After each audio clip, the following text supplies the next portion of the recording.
Hi everyone. In this video, we're going to begin to talk about chapter 15, which is called Nonparametric Statistics. And so if you look at the slides, you'll see that it doesn't say chapter 15. It says something completely different. And that is not a mistake. These are my wife's slides. She is also a statistician and she teaches at another university. And her slides were so good, and I'll be honest, I was a little bit lazy and I didn't want to make my own slides, and so I'm going to use hers.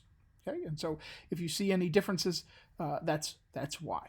Okay? But we're on the topic of non-parametric statistics, and specifically this says the Wilcoxon rank sum test for two independent samples. Now, some of that is familiar to us, some of it isn't. The Wilcoxon rank sum test is one non-parametric method. And so what brings this, why am I going over this? Why are we talking about non-parametric statistics? The reason why is because all along in every inference procedure that we've done so far, confidence intervals, hypothesis tests, so on and so forth, we've always had assumptions. And some of the assumptions I've said you can assume to be true and we move on. And for every interval and test that we've done, there's been an assumption about the data. There's been many assumptions about the data, but there's been assumptions about the shape of the data. So as the population is normally distributed, so on and so forth. And we've kind of brushed that off into the side and saying we're going to assume it's true, and it turns out operationally that most tests perform okay even if that assumption is violated. But if that assumption is extremely violated or a specific test is not very robust to that, and when we have these assumptions that are not met, we may have to turn to another type of test. And it may be a test that doesn't depend on the distribution of the population. Okay? And it also might be a test that doesn't depend on the parametric family of distributions that also underlies these assumptions. Okay? So, before we get started, that last point I made about distribution without having a distribution, which is often called distribution-free methods, and non-parametrics, which don't rely on a parametric family. There may be some differences there, and actually that's what your writing prompt for the week is about, so I won't go with that any further. Let's move to the first test. So there are two tests that we'll go over here. One is called the Wilcoxon signed rank test, and there's another name for this that's fairly popular. And then the other one in the next video will be called the Kruskal-Wallis test. Okay, and to put it really short or succinctly, the Wilcoxon rank sum test basically overtakes or is the substitute for a two-sample t-test, and the Kruskal-Wallis test, which we'll see in the next video, is the partner of the ANOVA, okay, that we just done last week. So let's get into the Wilcoxon rank sum test.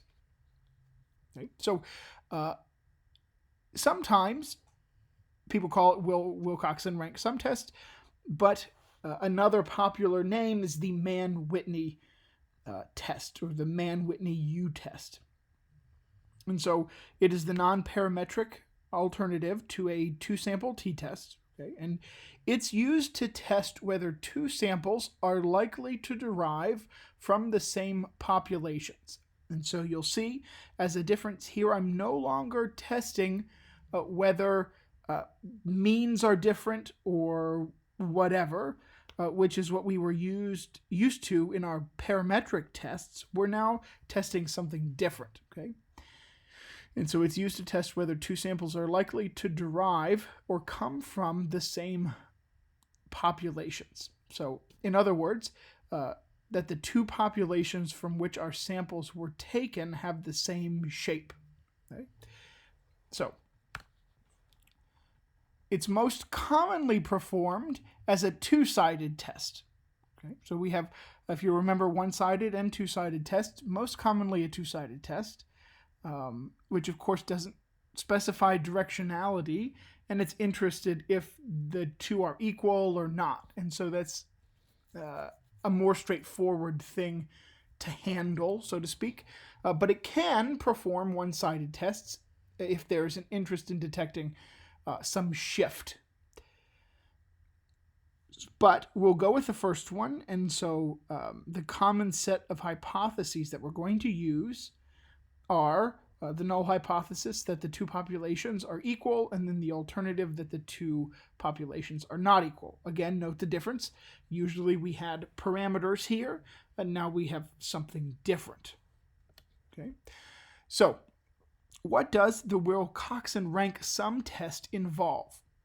So it involves the following things. We've got to pull the observations from the two samples together into a combined sample, while keeping track of which sample each observation comes from. Okay? So basically, you put the two samples together and create one big sample, but we have to keep in mind where they come from. Then we need to rank the observations from lowest to highest. And so you'll notice as we go on here, both the Wilcoxon rank sum test, and the Kruskal-Wallis test are going to be based on rankings, or ranking the data. And so that's what non-parametric methods will often use when we can't use what we've sort of traditionally done. This is the ranks of the data instead of maybe the data itself. And so we calculate some test statistic based on those rankings, and we'll see what that test statistic is in just a second. So as an example, to take us through the mechanics of a Wilcoxon signed rank test, we'll consider a phase 2 clinical trial designed to investigate the effectiveness of a new drug to reduce symptoms of asthma in children. So many of you might not know the phases of a clinical trial or what goes on here. Certainly it's been in the news a lot due to the coronavirus vaccines that they are testing now.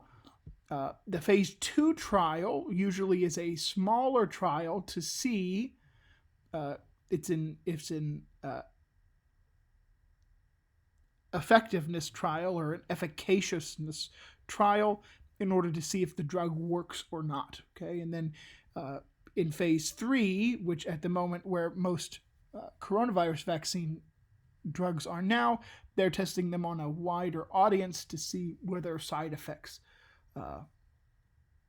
persist, whether it's okay or not to give to the general public. But anyway, we've got some data here, okay, reducing symptoms of asthma in children. So we've got some children who are asthmatic, and we're testing some drugs on them.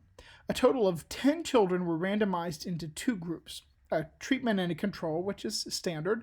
The control group receives a placebo of some kind, and then the treatment group receives the new drug. The number of episodes of shortness of breath over a 1-week period are recorded for each child. Okay? And so here is some theoretical data. And so children on the placebo and how many times they had a shortness of breath experience for the drug and the placebo. Okay, and so we're testing, is there a difference in the number of episodes of shortness of breath over a 1-week period who received the new drug as compared to receiving the placebo, which is a question that we're fairly familiar with. I want to see if the means are equal. That's what I would want to see in our parametric examples that we're used to. Okay? So if we look at it, just eyeballing the data, it seems like there's fairly strong evidence to say that the placebo group is higher than the new drug group. Okay, which makes sense, right? Or it would tend to make sense that the new drug is efficacious or effective, which is sort of what we're trying to get to. But how can we test that? Of course, significantly. So just a quick look at the data is not enough. We should do some sort of inferential procedure. So we could try our usual two-sample t-test. Okay, and here's some R code and some graphs that help you. Don't worry about the R code if you don't, if you're not interested. But of course, if you are interested in something like data science or just programming in general, it might be interesting to see how the graphs were made. Right? But if we visualize these 10 points of data, if you look on the two graphs on the right, things don't look normal. Okay, so it's kind of hard to tell with just 10 observations whether things are normal or not, but at the moment we can't really say with any great confidence that the population distributions are normal in sort of any way, okay? And the sample sizes are small, which generally cause problems. So a two-sample t-test would not be appropriate in this situation. And so we've got to turn, of course, to our non-parametric version, which is the Wilcoxon rank sum test. So our hypotheses are two populations are equal is the null hypothesis. Alternative, they're not equal. If the null hypothesis is true, if the null hypothesis is true, we expect to see a similar number of episodes in each of the two treatment groups. Okay, but of course that's not what we saw in our data. So let's see what the rank sum test gives us, and we'll see how we are supposed to sort of infer from the test statistics, so on and so forth. Okay, but we generally have an idea of how the test should end.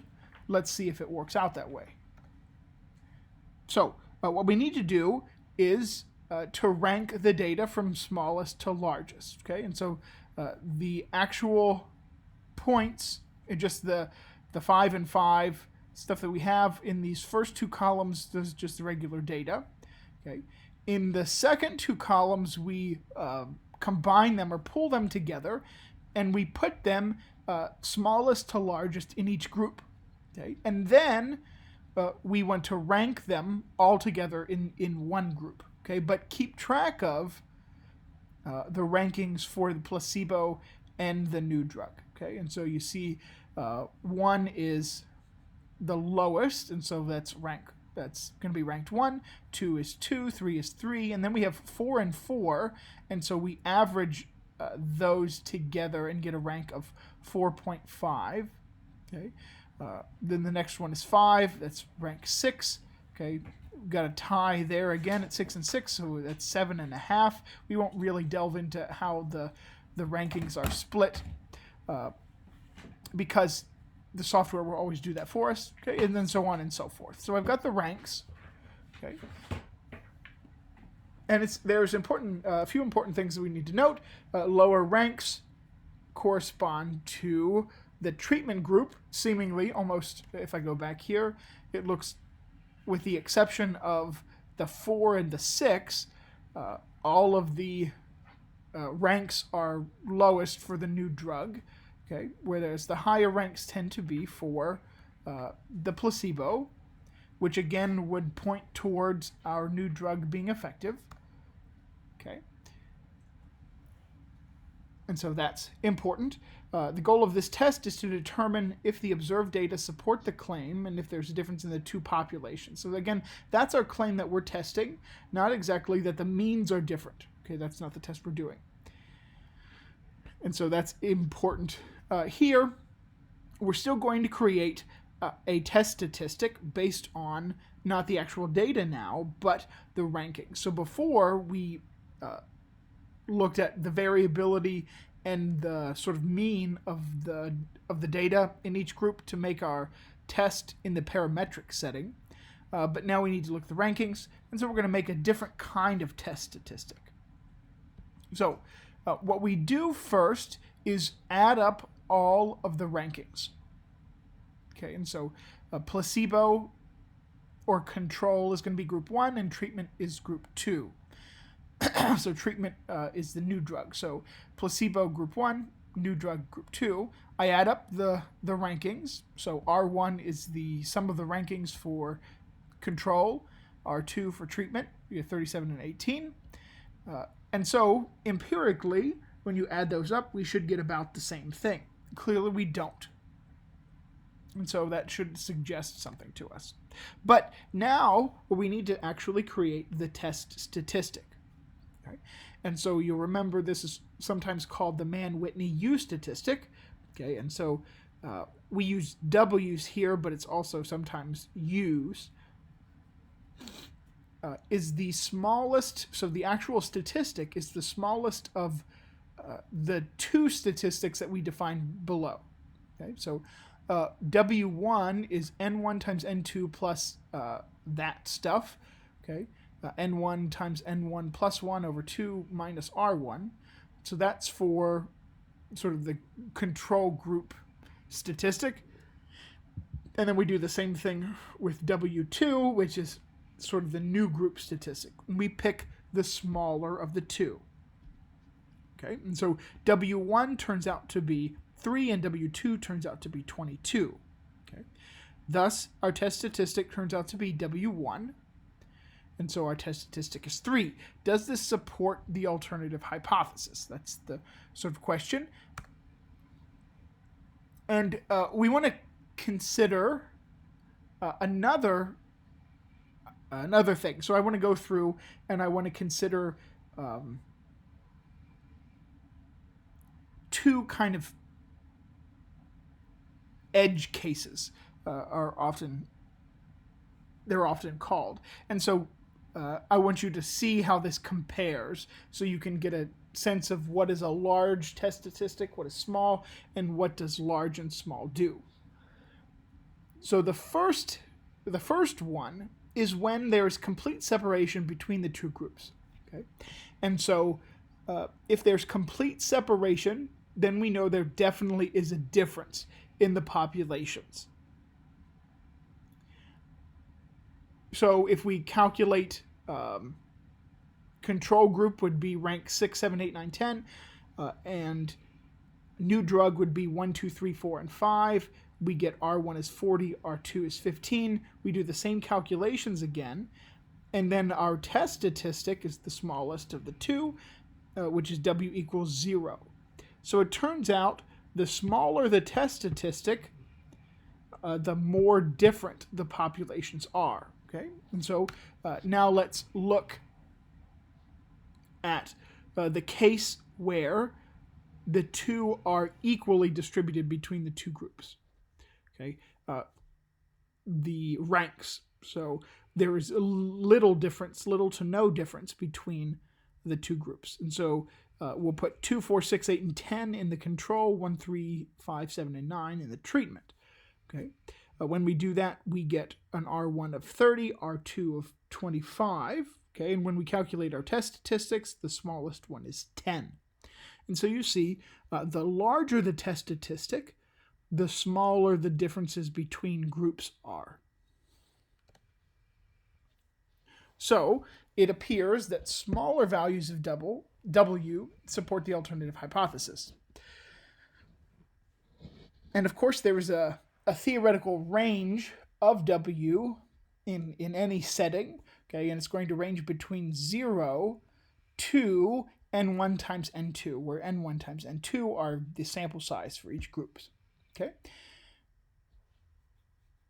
And it turns out that if you add those two W statistics together, you'll get the highest possible thing. So, question is, how do we know what decision to make? We could find a critical value and reject the null hypothesis anytime we see W less than or equal to that. That's our sort of p-value approach that we did before. Okay, so that's a p-value. There's a similar thing called a rejection region that does the same thing as a p-value. Okay, they both come to the same decision, and so of course we're more used to p-values, so that's kind of where we'll go there. Okay, The Wilcoxon test can be run in R and in any sort of statistical software, including Minitab. Okay, but I'm going to show you R here. And so when you run it, you'll see that it actually gives you, so you'll see how to run it. It's very simple in R.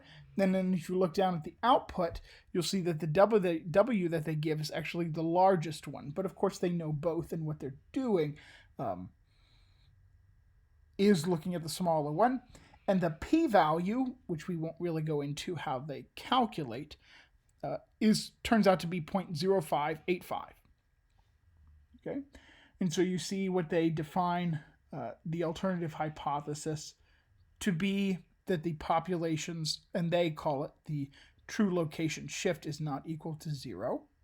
Okay, and they give you actually give you a warning down there that they can't compute an exact p-value because there are ties, and so it messes with the p-value calculation. But anyway, we get something close, and the p-value is 0.058, okay, which is one of those terrible situations where it's really close, of course, if your alpha is 0.05. And so we'd say that we fail to reject the null hypothesis, but I mean, really, if we're going to look at it, it's pretty darn close. And so you'd have to take into account all those things when you make an actual decision. Certainly, if you were in this clinical trial and you got a p-value of 0.05, it would be your worst nightmare because that's really not a good situation. And to be honest, for a clinical trial, when these things are sort of high stakes, the alpha will be much lower. So it may be 0.01 or 0.001. And in that case, the decision is easy. We fail to reject the null. Okay, but if, of course, if it's p-value of 0.05, then you're in a tough spot. Okay, so we'd say at the 5% level of significance, we don't have sufficient evidence to suggest that the new drug is effective at reducing the effects of asthma in children. Okay, and so that is the Wilcoxon signed rank test. Next time we'll see the Kruskal-Wallis test for an alternative for an ANOVA.